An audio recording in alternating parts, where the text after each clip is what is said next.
आप पीछे हो जाओ। और ये जो फ्लैश बहुत धन्यवाद, शुक्रिया भाई। और आज का ये बेहतरीन कार्यक्रम यहाँ उपस्थित बहुत ही क्षेत्र के सम्मानित नेतागण, जिम्मेदार लोग, मेरे बड़े बुजुर्ग नौजवान साथियों, हमारी पार्टी के भी बहुत ही सम्मानित नेता जो इस मंच पर हैं, जिले की टीम, कोर कमेटी के हमारे मेंबर, भीम आर्मी के हमारे नेतागण। मैं क्योंकि चुनावी कार्यक्रम में मुझे यहाँ आने का मौका मिला है और ये रखा गया था कि भाई उस गांव में आपको जाना, क्योंकि उस गांव में गांव के लोगों ने इच्छा जताई है कि भाई को एक बार हमारे गांव में आना चाहिए। ये आपकी इच्छा थी, मैंने कोशिश की कि आपकी इच्छा को पूरा कर दूं, लेकिन मैं भी बहुत हसरत लेके आपके गांव में आया। अगर ये मेरे नौजवान साथी, जिनकी संख्या गिनी चुनी भी नहीं है, वो इतने जो जिम्मेदार लोग बैठे हैं, उनके दिलों के अरमान को समझते पीछे हो जाए, तो आप भी इधर हो जाओ, इस कॉर्नर में आ जाओ, आप इधर आ जाओ, इधर आ जाओ, इस कॉर्नर में वहां कर जाओ। जब व्यवस्था हो रही है आप लोग बैठ के बना लो, आराम से बैठ के बना लो, बैठ जाओ। आपसे भी कह रहा हूँ भाई, एक बार सुनना चाहिए।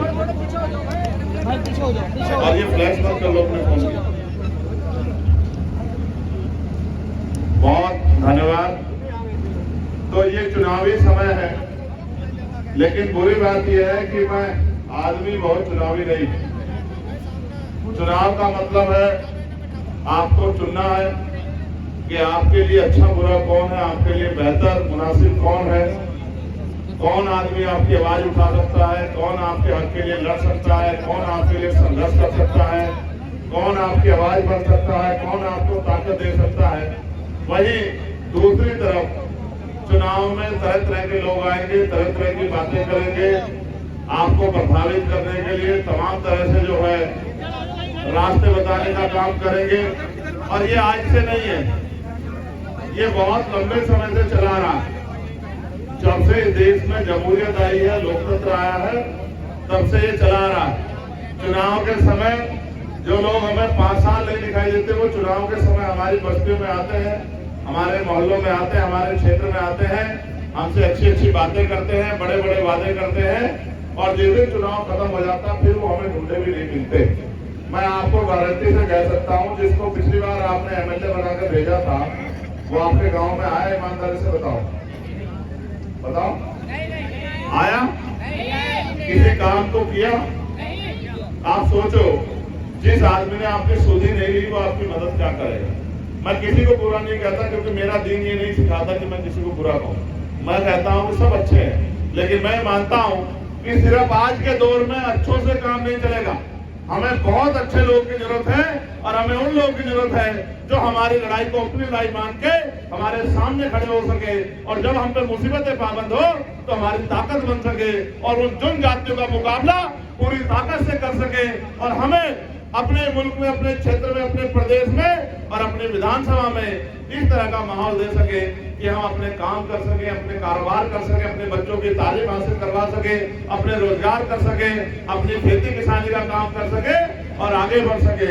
जो माहौल आज देश में चल रहा है, जो माहौल आज प्रदेश में चल रहा है, वो किसी छिपा हुआ नहीं है। उसके लिए मुझे भी बताने की जरूरत नहीं है, और मैं किसी को दोषी नहीं देता।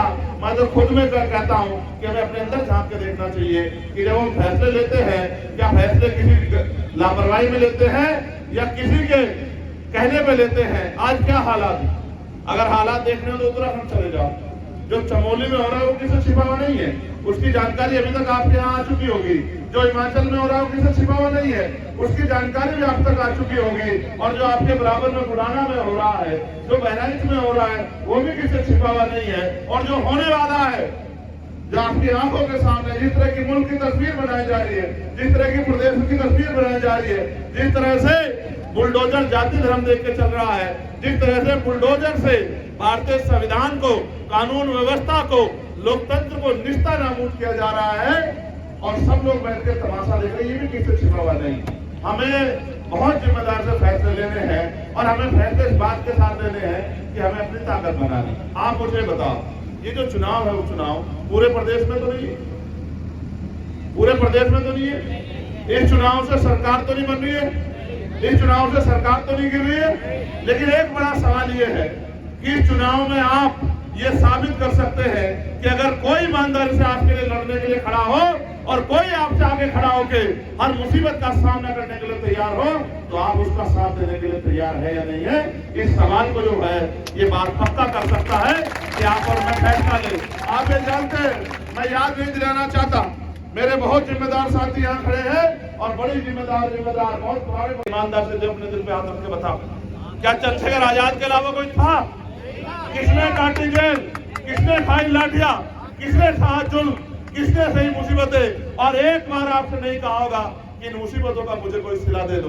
नहीं आया मैं आपके बीच में लोकसभा चुनाव में, नहीं आया मैं आपके बीच में विधानसभा चुनाव में, लेकिन अब मैं इसलिए आया हूं कि मैंने देख लिया कि जिनको हमारे लोग वोट कर रहे हैं वो 2022 में भी वोट लेके अपने घर में बैठे रहे, और आज भी जब हमें उनकी जरूरत है, जब हम पे जुल्म हो रहा है, तो भी अपने घरों में बैठे। किसान आज सड़कों पे पड़ा है, यहाँ शामली में किसान परेशान है क्योंकि गन्ने की फसल के दाम नहीं मिल रहे हैं, यहाँ तमाम तरह से मिलों से पैसे नहीं मिल रहे हैं, गन्ने के दाम नहीं बढ़ रहे हैं, हमारे बच्चों को पढ़ने के लिए अच्छे स्कूलों की व्यवस्था नहीं हो रही है, तमाम तरह से पढ़े लिखे बच्चे बेरोजगार घूम रहे हैं। आपको याद दिलाना पड़ेगा मौलाना कलीम साहब को, जो जब जेल भेजा गया तो उनकी आवाज उठाने वाला, उनके लिए लड़ने वाला, उनकी मैं कौन हूँ लड़ने वाला, लेकिन उस लड़ाई को मजबूत करने वाला चंद्रशेखर आजाद था। जब सब लोग खड़े होकर तमाशा नहीं करे, आपको याद होगा जब मौलाना साहब पे जो है मुकदमे दर्ज किए गए, जब तबलीगी जमात के लोगों पर मुकदमे दर्ज किए गए, जब उनके ऊपर इल्जाम लगाए गए, बाद में मीडिया ने और सरकार ने कोर्ट के आदेश के बाद माना कि ये झूठे इल्जाम थे, हमने उनको बदनाम करने के लिए लगाए थे।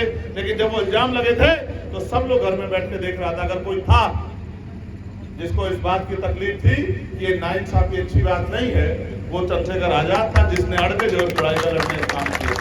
कितनी बातें याद दिलाऊं, चाहे नासिर जुनैद का मामला हो, चाहे अखलाक का मामला, अल्ताफ का मामला हो, और आज आपके सामने जो बहराइच में जुल्म हो रहा है, जो बुलडोजर मध्य प्रदेश में चला, सारे नेता बैठ के इंतजार कर रहे थे कि जब चंद्रशेखर बोल लेंगे तब हम बोलेंगे, कहने के लिए कि चंद्रशेखर आजाद पहले बोल लिए थे तब हम अपनी बात को बोल रहे हैं। मैं आपको ये कहना चाहता हूँ, जब सब कुछ चंद्रशेखर आजाद को ही करना है तो इन निकम्मे नेताओं की आपको जरूरत क्या है,